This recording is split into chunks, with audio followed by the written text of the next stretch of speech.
आध्यात्मिक गोष्टी समजून घेत असताना अतिशय सूक्ष्मपणाने, बारकाईने आणि जाणकार व्यक्तीकडूनच ते समजून घ्यायला पाहिजे. बऱ्याच वेळेस व्यवहारामध्ये चुकीच्या अर्थाने गोष्टी समजून घेतलेल्या लक्षात येतात. म्हणून सगळ्यात जास्त जर बारकावा अध्यात्मामध्येच आपल्याला सांभाळावा लागतो. माणसाला आध्यात्मिक व्हायचं म्हणजे नेमकं काय, की चंचल प्रकृतीपासून ते स्थिर आत्म्यापर्यंतचा प्रवास हा आध्यात्मिक प्रवास आहे. दिवसेंदिवस माझ्या मनाच्या क्षेत्रामध्ये जी काही हालचाली घडतात, जी काही उलथापालथ घडते, जी काही सुखदुःख, जे काही चांगलं वाईट घडत असतं, त्या सगळ्याने मी जे काही हलतोय, माझ्यामध्ये जी काही बेचैनी, परेशानी निर्माण होत असते, तर ती परेशानी वरचेवर मला कमी जाणवणं, प्रतिकूलतेमध्येही माझी स्थिरता टिकते आहे, याचं आपल्याला प्रचिती येणे, आपल्याला हे जाणवणे, हे आध्यात्मिक होण्याचं लक्षण आहे. की आधी मी डिस्टर्ब झालो असता, सहज होण्यासाठी जर मला 1-2 दिवसाचा वेळ लागत असेल, तर जसजसा माझा आध्यात्मिक प्रवास योग्य रीतीनं चालेल, तर मी जर डिस्टर्ब झालो तर त्याच्यासाठी मला पूर्वीपेक्षा कमी वेळ लागेल आणि हे अंतर कमी कमी होत जातं. म्हणजे समजा एखादा अपमानाचा प्रसंग आहे आणि मी अत्यंतिक डिस्टर्ब झालो, तर आधी 4-2 दिवस जर मी बेचैन राहत असेल, तर आता 4-2 तासामध्ये मी नॉर्मल होऊ लागतो. अशा प्रकारची परिस्थिती येते. म्हणजे माझी स्थिरता, माझी सहजता ज्याच्याने टिकून राहील, ते सर्व आध्यात्मिक आहे असं आपण म्हणू शकतो. माझी शांतता आणि बेचैन जरी मी झालो, तरी कमीत कमी वेळेमध्ये मी पुन्हा सहज होणे, हे आध्यात्मिक लक्षण आहे. म्हणून ह्या आध्यात्मिक गोष्टी समजून घेताना अतिशय सूक्ष्म रीतीनं त्या समजून घेतल्या पाहिजे. बऱ्याच वेळेस त्याचा गैरसमज होत असलेला आपल्याला दिसून येतो. समजा आता एखादा व्यक्ती माझ्या समोर आला आणि त्यानं अशी काही कृती केली की जी मला आवडली नाही आणि मला एकदम क्रोध आला त्याच्याविषयी. आता क्रोध त्याच्याविषयी आला आणि समोर एखादा माणूस उभा आहे, तो असं म्हणू शकतो की हे अध्यात्मावर प्रवचन देतात, अध्यात्मातले विषय समजावून सांगतात आणि यांना पण क्रोध आला, मग काय उपयोग यांच्या अध्यात्माचा, तो असं म्हणू शकतो. तो बाहेरून बघतोय माझ्याकडे आणि म्हणून तो असं म्हणू शकतो की एक सामान्य माणूससुद्धा जशा प्रकारे क्रोध करतो, तसं हे पण क्रोध करतात, हे बाहेरून पाहणारा म्हणू शकतो आणि ते साहजिक आहे म्हणणं. परंतु मला कळलं पाहिजे की अरे, तो माणूस माझ्यासमोर आल्याबरोबर माझ्यातून एकदम क्रोध प्रकट झाला आणि तो मला ताबडतोब समजतो, मला त्याची जागृती येते आणि मग आपण त्या क्रोधाला अनुकूल असं कर्म करत नाहीत, एक सावधानता बाळगतो. आणि सामान्य माणूस जर तो क्रोध व्यक्त करताना जितका हिंस्त्र बनेल, जितका प्रभाव त्याच्यावर त्या क्रोधाचा जाणवेल, तेवढा एका आध्यात्मिक माणसामध्ये जाणवत नाही. तो 4-2 शब्द बोलून ते लगेच स्थिर होतील, थंड होतील, अशी परिस्थिती असते. कारण का, तर क्रोध जागा झाल्यानंतर मध्ये एक भान आहे की या व्यक्तीने असं असं केलं, त्याच्यामुळं आपल्यामध्ये क्रोध सक्रिय झाला आहे. प्रकृतीचा भाव जो आतून येतो स्वाभाविकरित्या, तो कोणी रोखू शकत नाही असं आहे.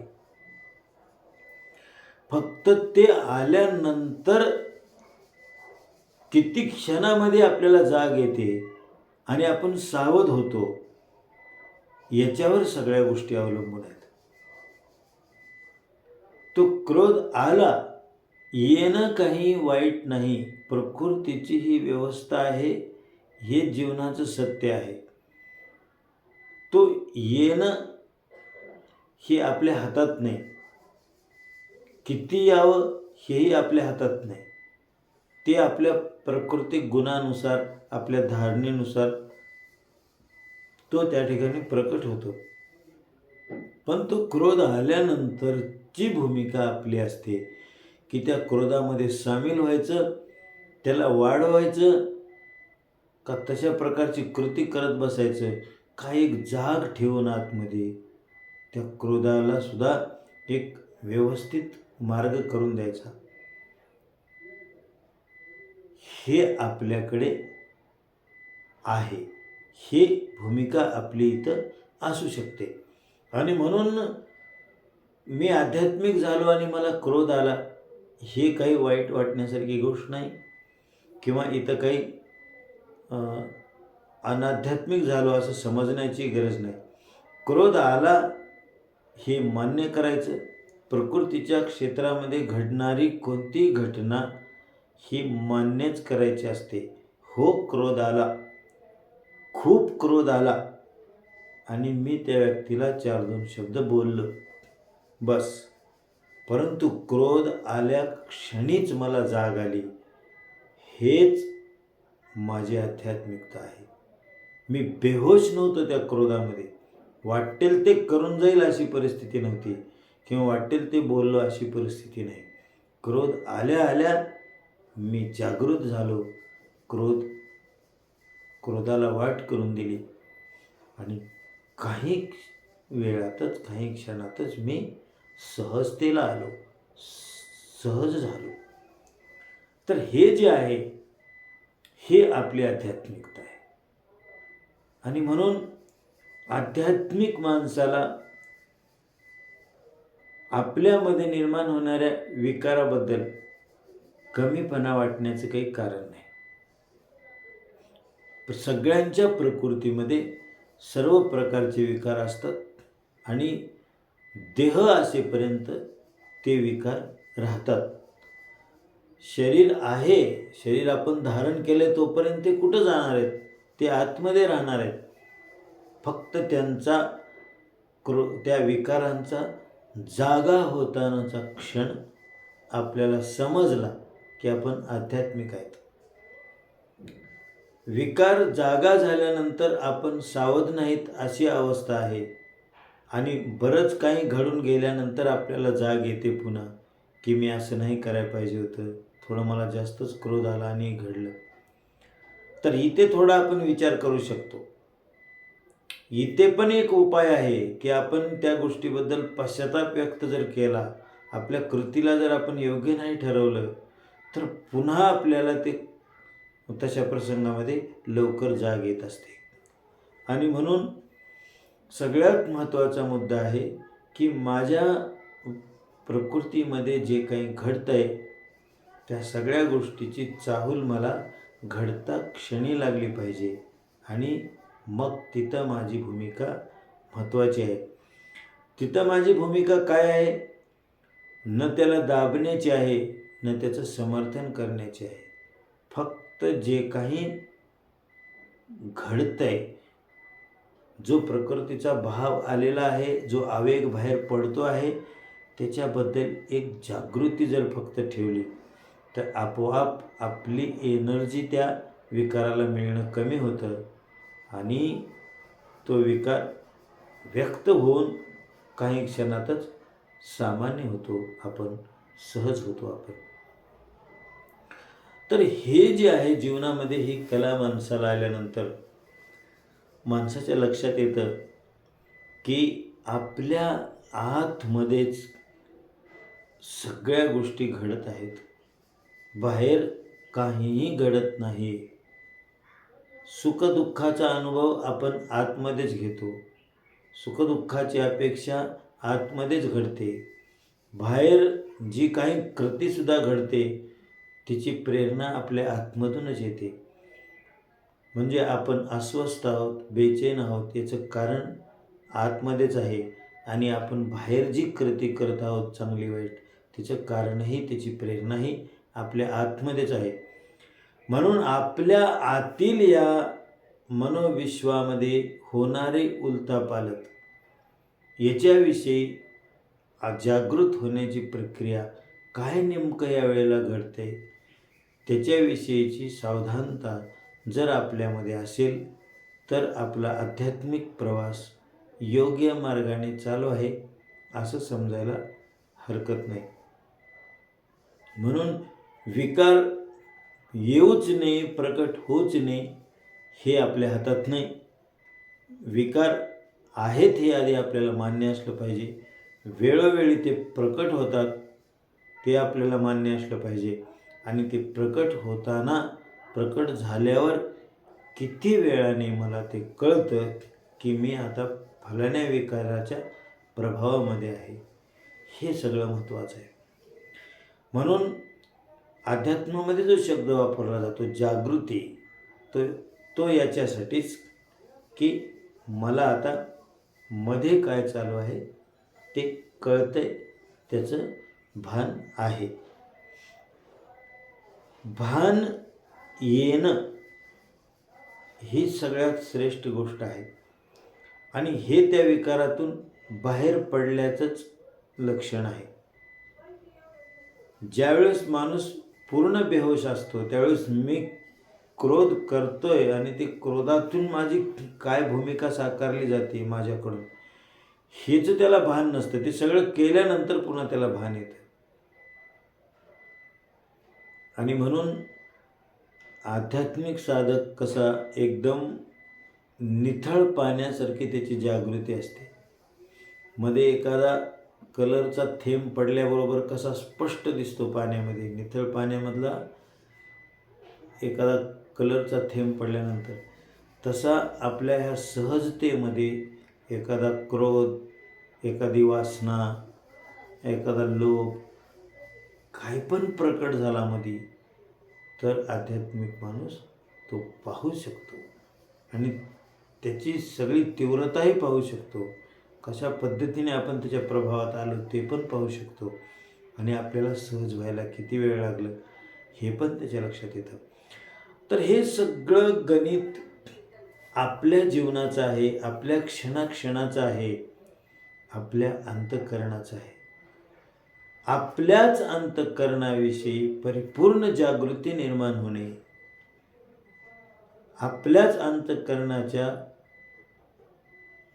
सगळ्या कार्यक्षेत्राबाबतीमध्ये आपल्यालाच एक भान असणं हेच आध्यात्मिक होणं आहे. कारण प्रभावात कोण येतो,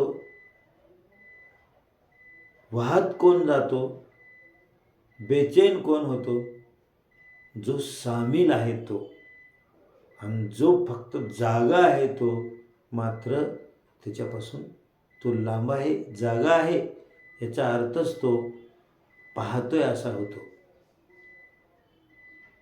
त्याच्या प्रभावात आहे असा होत नाही, त्याच्यासोबत वाहत चाललाय असा होत नाही. जरी काही कृती होऊ द्या त्या प्रभावामध्ये, पण जाग असेल तर मध्ये मी जागा आहे ह्या विकाराने, ह्या प्रतापाता केलेला आहे माझ्या माध्यमातून. अशा प्रकारची एक जागृती आपल्यामध्ये असली की मग हळूहळू आपल्या लक्षात येतं की जीवनामध्ये आता सगळ्या गोष्टी माझ्या कंट्रोलमध्ये आलेल्या आहेत. वास्तविक पाहता कंट्रोल हा शब्द आध्यात्मिक नाही, पण आपण जागे झालो की आपोआप सगळ्या गोष्टीवर नियंत्रण होतं, आपोआप होतं. ते कोणीही करत नाही.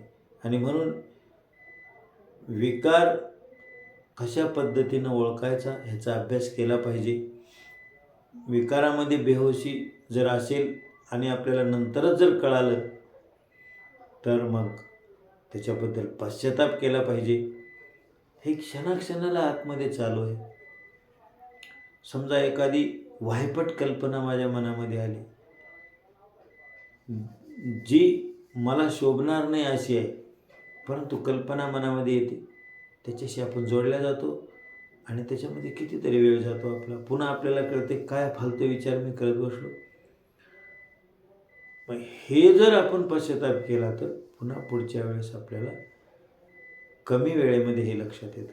असं करत करत ज्यावेळेस आपली जागृती वाढत जाईल तेव्हा चुकीचा विचार मनपटलावर उपस्थित झाल्याबरोबर आपल्यामध्ये जागृती येते आणि जाग आल्याबरोबर तो विचार पळून जातो, पुन्हा राहत नाही. आपण सामील झाल्यानंतरच कोणताही विकार आपल्यावर अधिराज्य गाजवत असतो. कळत नकळत आपण सामील असतो आणि म्हणूनच आपल्या जीवनामध्ये वेगवेगळे विकार आहेत. शरीर हे एक ऑटोमॅटिक यंत्र आहे. त्याच्यावर आपलं नियंत्रण चालत नाही. त्याचा जन्म असो, मृत्यू असो किंवा त्याच्या आतमध्ये चालणाऱ्या हजारो गोष्टी आहेत शरीराच्या, त्या सगळ्या स्वयंभू आहेत. त्या सगळ्यामध्ये आतमध्ये गोष्टी काम करत आहेत, ते आपल्याला विचारत नाहीत. तसं विकार येणंही आपल्याला विचारून होत नाही. कोणती प्रतिक्रिया आपोआप येते, ऑटोमॅटिक येते. हे सगळं रेकॉर्डेड आहे आणि त्याच्याप्रमाणे ठरलेलं आहे सगळं. एखादा व्यक्ती कोण्या प्रसंगात कसा वागेल हे आधीसुद्धा सांगता येऊ शकतं. इतकं माणसाची प्रकृती ही ते एक ठराविक प्रतिक्रिया देत असते. ती कारण एक रेकॉर्डिंगच आहे ते आणि त्याच्या माध्यमातून त्या संस्कार, धारणा, त्याच्या माध्यमातूनच ह्या सगळ्या गोष्टी घडत असतात. तर फक्त आपण ही भूमिका जर घेतली की मला आता इथल्या सर्व गोष्टी कळतात, तर मग ती जाग सगळं काम करून जाणार आहे, यात शंका नाही. तेव्हा अशा प्रकारचं आध्यात्मिक जीवन आपल्या सर्वांना लाभावं एवढीच एक मंगलमय इच्छा व्यक्त करून मी या ठिकाणी थांबतो. धन्यवाद.